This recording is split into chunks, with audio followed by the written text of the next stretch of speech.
What is up, guys? Welcome back to the channel and a new video here. In this video I'm going to be showing you guys how I replaced my water pump and thermostat on my 2009 BMW 328i xDrive with the N52 engine. The process for replacing the water pump and thermostat is generally the same across the entire 3 Series model lineup during the E90 generation, which is from 2006 to 2011, with the exception of diesel engines. There may be some minor differences in terms of like the components that are around the water pump, depending on if you're all-wheel drive or rear-wheel drive, but in general the process to replace it is generally the same. So I have my new water pump here with some new aluminum bolts as well. I also have my new thermostat here. I got both of these from FCP Euro for $445, and I'll link these both down in the description below if you want to check these out. So here's a few tools you may need to do this job. So you're going to want to acquire a flexible hose clamp driver, some sort of pick tool, a set of swivel joints, a set of drive adapters, a 3-inch extension, a 1-inch extension, a 3/8 drive, a 1/4 drive, a 1/2-inch drive, a torque spit set, some e-torque sockets, a flathead screwdriver, an impact driver, a full bottle of BMW coolant, some distilled water. You'll also need a full set of sockets ranging from as small as 6mm to as big as 20mm. I'm actually going to be using a lift to do this job to make it a little bit easier. You could still do this job in your garage or driveway on some jack stands. It would just be a little bit more difficult because you have less room. Before we get started here, I just want to point out on the N52 engine, the water pump and thermostat is located on the bottom front passenger side of the engine. So the first thing I did was remove my radiator fan. Since my car is xDrive, the front subframe on the bottom where the water pump and thermostat is a little bit bigger, so there's less room than on the rear-wheel drive models. So you can remove the radiator fan, so that gives you plenty of room to remove the water pump and the thermostat. So the first thing you're going to want to do is remove the air intake channel that's right above the radiator fan. It's held on by 2 screws. You can use a T15 torque spit to remove these screws.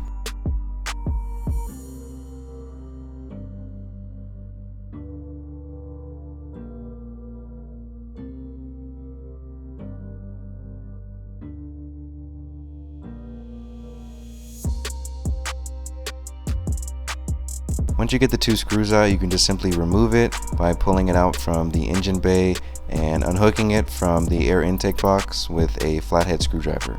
Next, you're going to need to remove a screw that is on the top passenger side of the radiator. You can use a T20 torque spit to remove this screw. And then you're going to want to disconnect the electrical connection that is on the top driver's side of the radiator fan. In addition, you'll need to remove one coolant hose pipeline that runs across the top of the radiator fan that's just held on by 2 clamps. To completely remove the radiator fan, you're going to have to begin removing the under panel to get to one more screw that is holding the radiator fan in place. To remove the plastic under panel piece, you're going to need to remove around 10 8mm screws. Some of these screws may be missing or have fallen out over time, so it just kind of depends on your car.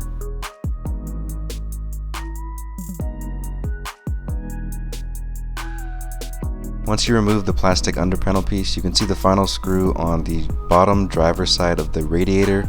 You can use the T20 torque spit to remove this screw.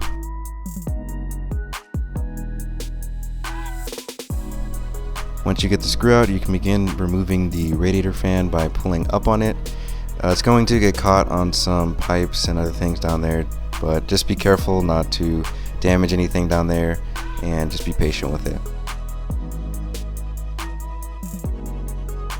After removing the radiator fan, you can begin removing the power steering hose assembly, the bottom coolant hose, and the sway bar. The coolant hose that runs along the front subframe is just held on by 2 13mm nuts. To remove the power steering hose assembly, you'll need to remove 3 8mm nuts. You'll need to use a large wrench to hold this rubber piece in place so that the nuts can unscrew.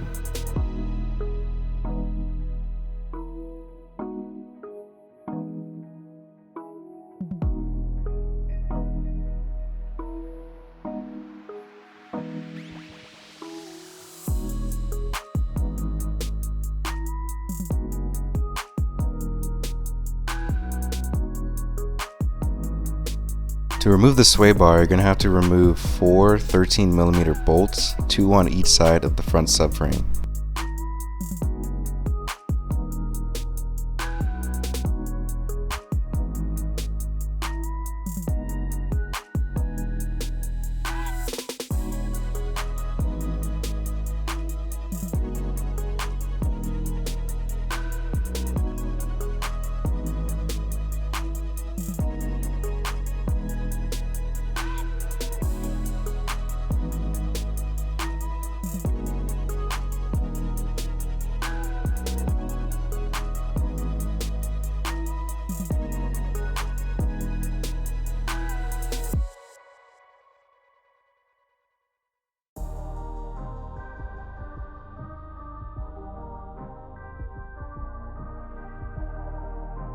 To remove the metal piece that was holding the power steering assembly together, you're going to have to remove one bolt that's on the top of the front subframe.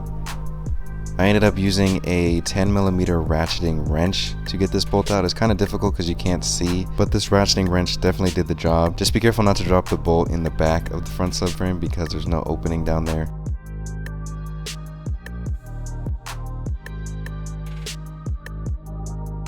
Once you remove all the bolts, you can move the coolant hose out of the way so that the sway bar can hang down below the front subframe.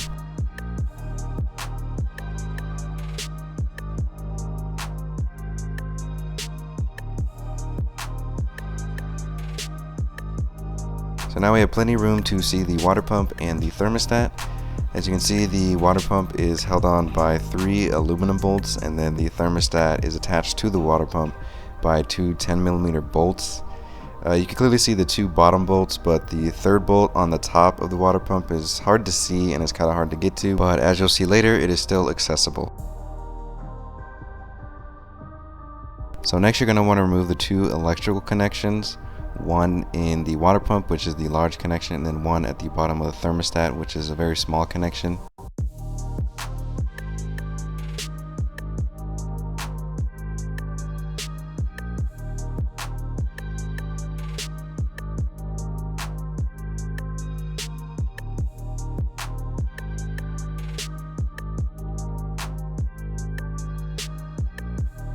Once you get those disconnected, you're going to want to completely remove them out of the way for when you drain coolant, when you disconnect the coolant hoses from the thermostat, just so that you don't get any coolant in the electrical connections. So now you can begin removing the thermostat. The thermostat has 4 hose connections. There's 2 in the front with 1 big hose and 1 smaller hose. And then the same thing on the back, there's 1 big one and then 1 smaller one in the upper part. So now you can begin removing the 2 bolts that are securing the thermostat to the water pump. They are just 2 10mm bolts.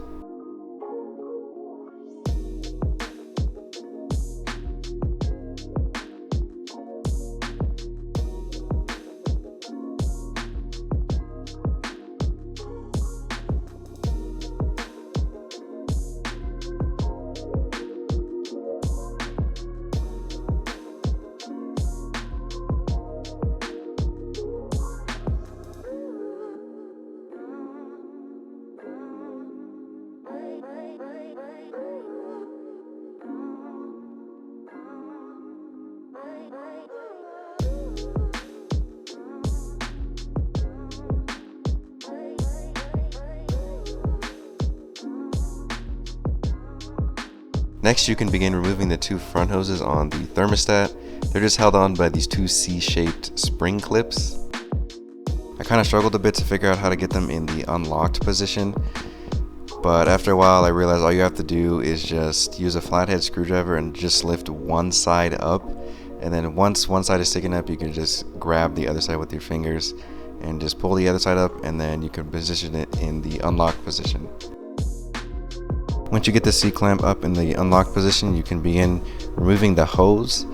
Depending on if it's been changed before, it might be kind of difficult to get the hose off of the thermostat, but I just used a flathead screwdriver and quite a bit of wiggling, and eventually it just came out.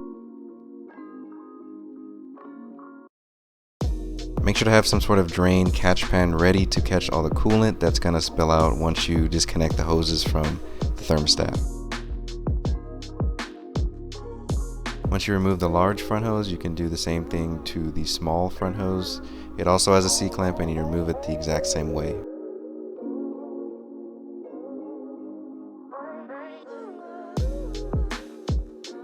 So now you can begin doing the hoses in the back of the thermostat. This is when you're going to need to use your flexible hose clamp driver to loosen the clamps so that you can remove the hoses from the thermostat.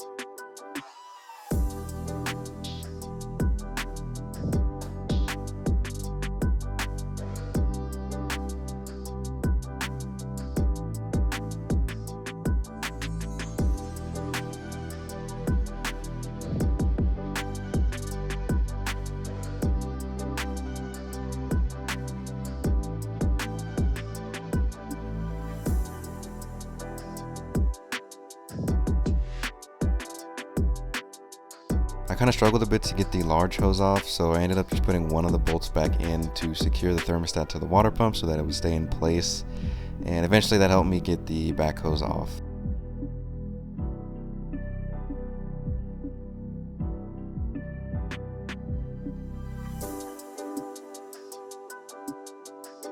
So now I have all 4 hoses off and disconnected from the thermostat.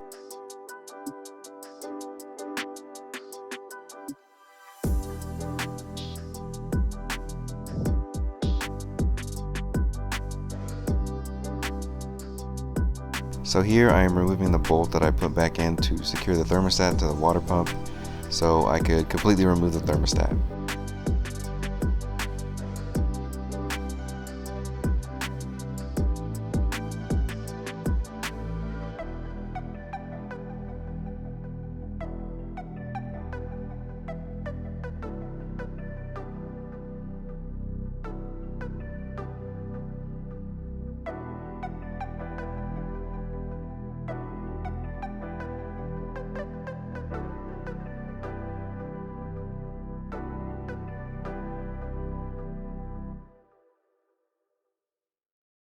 So now with the thermostat removed, you can see that there's one more hose clamp that you're going to have to loosen that is connected to the water pump.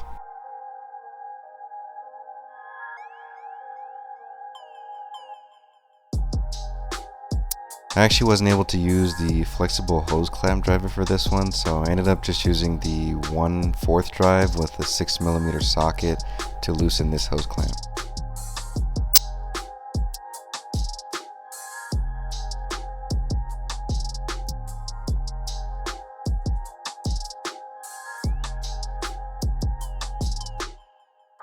Once you loosen the hose clamp, you can now begin removing the 3 aluminum bolts that are securing the water pump to the engine. As I stated earlier, there are 3 bolts securing it. There's 2 on the bottom right next to each other, and then 1 on the top that's kind of hard to see and hard to get to.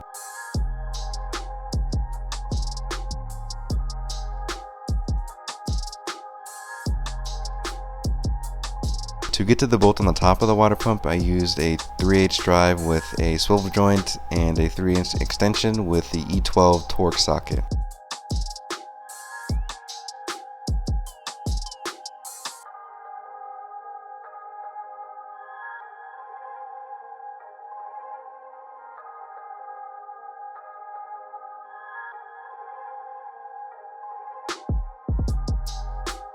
Once you get the bolt loose, you should just be able to unscrew it with the 3-inch extension and the E12's torque socket.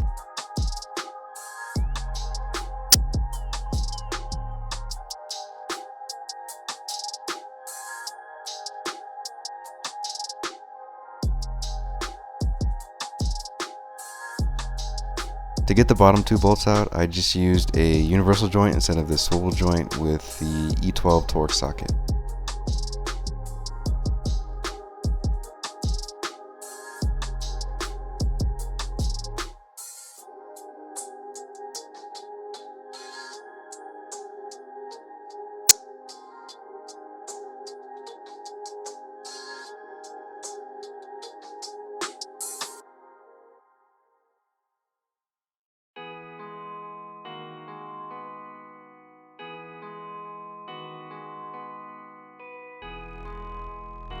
Once you get all the bolts out, you can begin removing the water pump from the last hose that you loosened and from the side of the engine.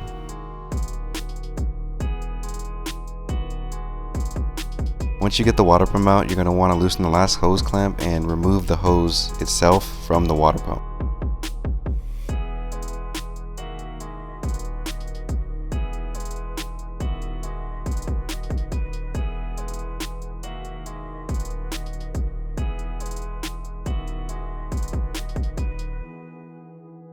As I examined the water pump here, I saw that there was an 08 stamp on it, which means it was made back in 2008, which also means that this was the original water pump that came with the car from factory. The water pump was actually still functioning normally. I just wanted to replace it because it was starting to get on the higher end of the spectrum in terms of water pumps failing. With 113,000 miles, I started to kind of get worried that it might fail on me while I'm driving, and I didn't want to deal with that, so I just wanted to be safe and just put a brand new water pump. So next you're going to want to put the hose that you removed from the old water pump on the new water pump. When you're positioning the hose clamp, make sure to position it at an angle that you can easily access it, just in case you need to do more work down there, or if it fails again sometime in the future. You don't want to have it at an angle that you can't get to.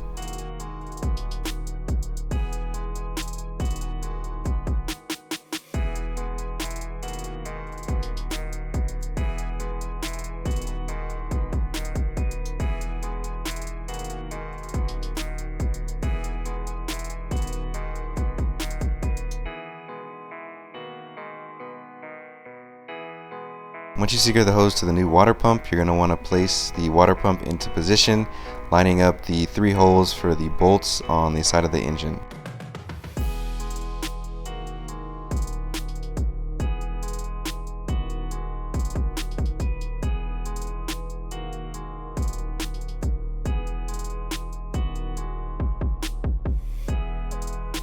Once you have the water pump in position, you can begin threading in the new aluminum bolts. When you're threading in the new aluminum bolts, don't tighten them down yet, just thread them in so that it's holding the water pump in place.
Once you secure the water pump, you can begin tightening down the hose clamp that secures the top coolant hose to the top of the water pump.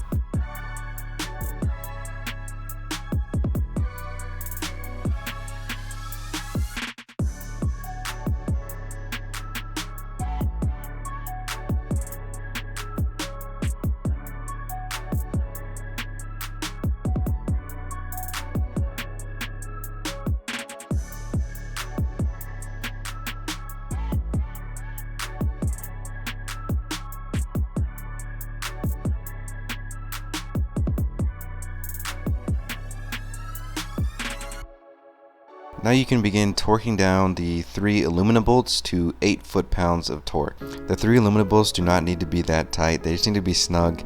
If you keep tightening them and you just put too much force, they could very well just break off.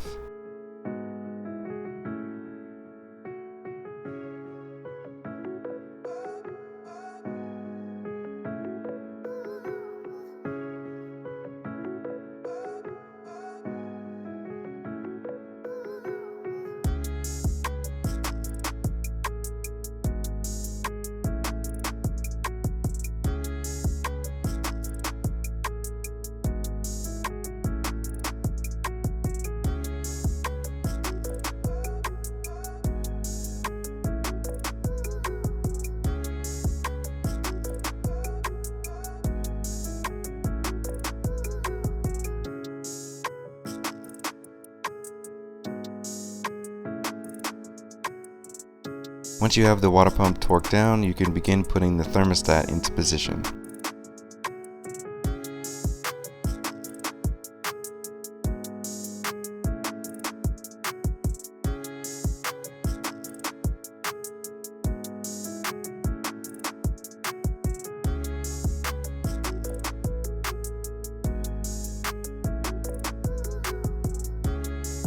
To get the thermostat in the correct position, you're going to want to secure the large hose in the back first, and then you're going to want to position the water pump over the 2 holes that will allow it to be secured to the water pump.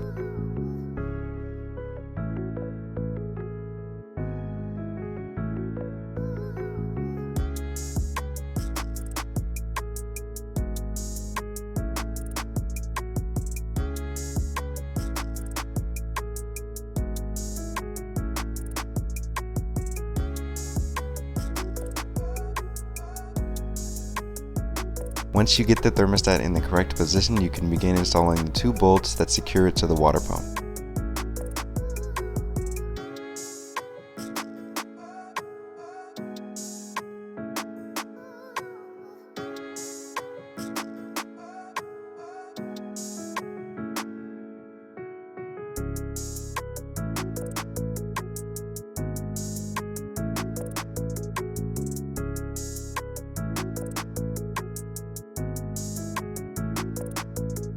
Next, you're going to want to tighten down the hose clamp that is on the large hose in the back of the thermostat. Remember to position the hose clamp at an angle that you can easily access it for future use.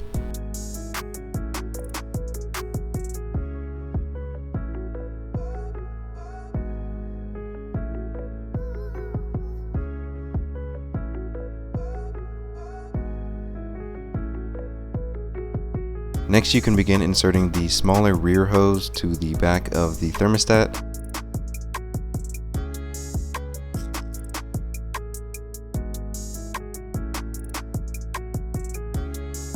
I ended up using the 1/4 drive with the 6mm socket again to tighten down the hose clamp on the smaller hose in the back.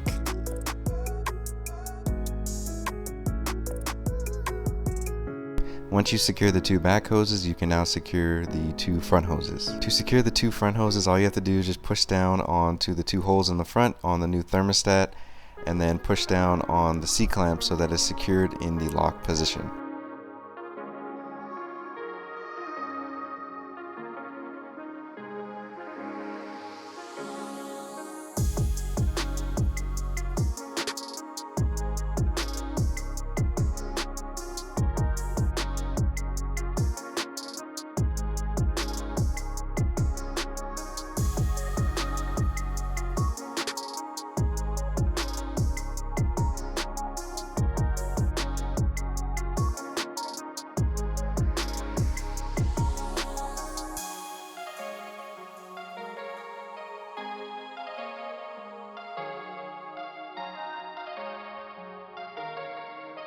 Now that the water pump and thermostat are completely secured in position, you can lastly connect the 2 electrical connections back into their place.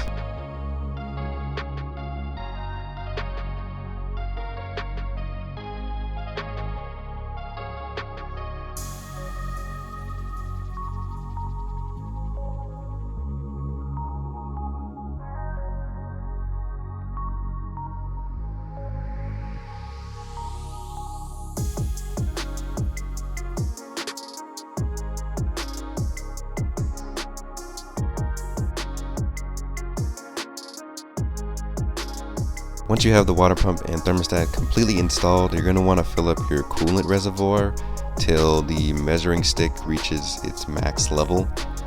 I ended up needing a lot of coolant, so just make sure you have plenty of coolant on hand.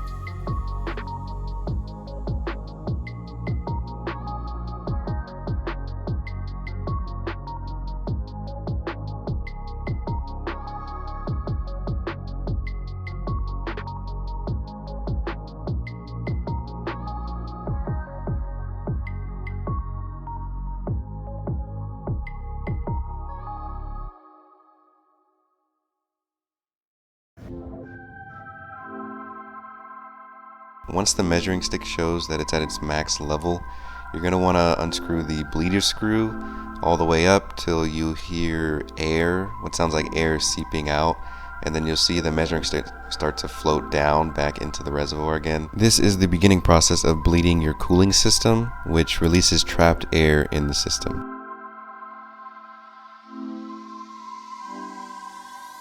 Once the measuring stick stops going downward and you stop hearing air coming out, you're going to want to close the bleeder screw all the way.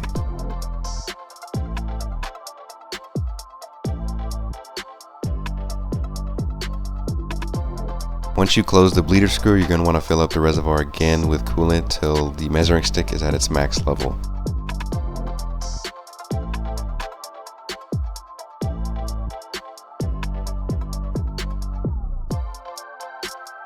Once it reaches its max level, you're going to want to secure the cap back onto the reservoir. Next, you are going to perform the actual electronic bleeding process within the car's system. To do this, you're going to want to put the car in accessory mode, which means pushing on the start button 2 times without pressing on the brake pedal. Then you're going to want to put the heater on full blast at the highest temperature possible. And then you're going to want to step on the gas pedal for 10 seconds.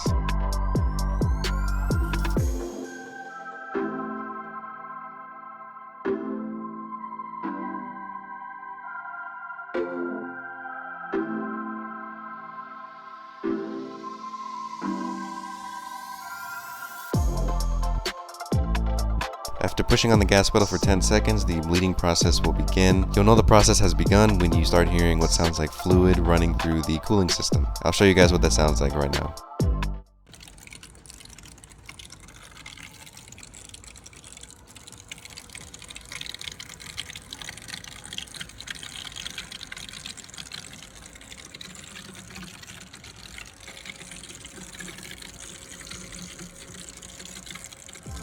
If you hear that, that tells you that your new water pump and thermostat are functioning properly. During this bleeding procedure, you're going to want to also check to make sure that there's no leaking coolant from any of the hoses connections and anywhere around the water pump and thermostat.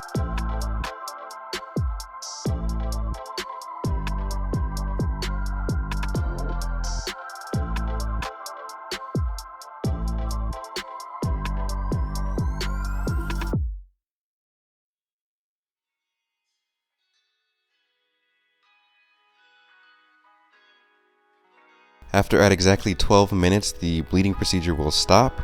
Once this happens, you're going to want to open your coolant reservoir again and fill it up with more coolant. The measuring stick has probably moved down in the reservoir again, showing that there was trapped air still in the system during that bleeding procedure. All you have to do is just fill it up with more coolant till it's at a point in between the max and minimum level. Once the coolant reservoir is at its appropriate level, you can begin bolting back up your sway bar, your bottom coolant hose, and your power steering hose assembly.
Next, you can begin reinstalling your radiator fan.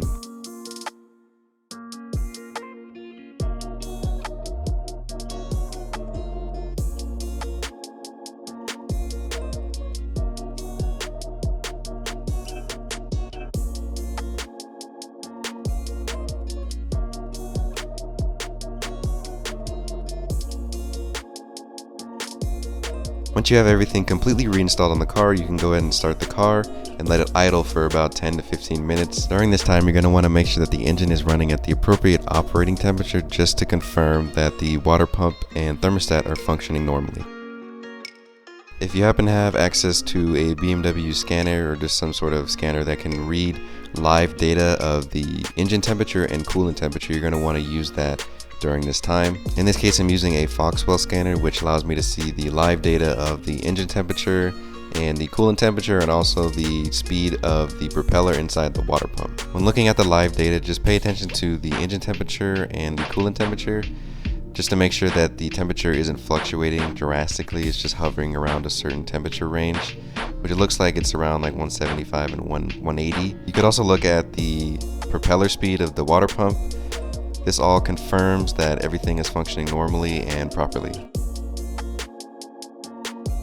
Once you can confirm that everything is functioning normally and that the engine is running at the appropriate operating temperature, the installation is pretty much complete. Overall, the installation of the water pump and thermostat wasn't difficult at all, really, with the lift at least. It may be a little bit more difficult if you're just doing it on jack stands at home, but it shouldn't be too bad. I'll provide links to the water pump and thermostat that I use in this video, and also provide some links to some of the tools I use and the scanner if you guys are interested in checking those out. For those of you that have a BMW from the E90 generation, you probably know that the water pump is one of the most common parts to fail on these cars. Around 100,000 miles. I've seen some stories where they fail as early as 60,000 miles and last as late as 130,000 miles. But regardless, at some point the water pump is going to fail on the car. I hope I provided a nice visual for you guys of how to do this job so that when the time comes, you guys are ready. So anyway, thank you guys for watching, and I hope you guys enjoyed this video. If you have any comments or questions about the process or anything, feel free to comment those down below and I'll do my best to answer them. But anyway, I'll see you guys in the next one.